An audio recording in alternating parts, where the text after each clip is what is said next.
झारखंड में नई उद्योग नीति लागू कर दी गई है। सरकार इस नीति को लेकर बहुत उत्साहित है, लेकिन विपक्ष और उद्यमी इस नीति में बहुत सी खामियां देख रहे हैं। झारखंड में पिछली बार सन 2001 में औद्योगिक नीति बनाई गई थी। उद्यमियों ने इसमें ढेरों खामियां गिनाई थी।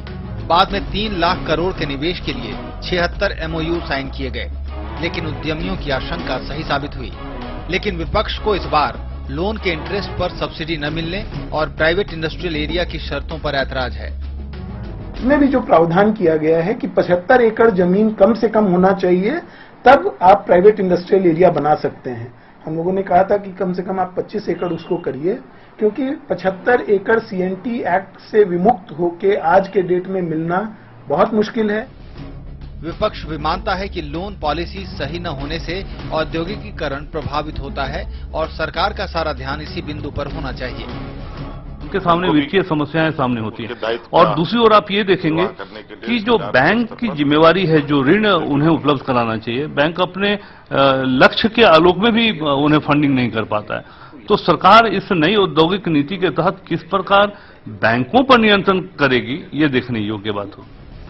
अर्थशास्त्रियों का भी मानना है कि जमीन, बिजली और सड़क के लिए ठोस नीति बनाने से पहले औद्योगिक नीति को अंतिम रूप नहीं दिया जा सकता, क्योंकि इनके बिना उद्योगों की कल्पना नहीं की जा सकती।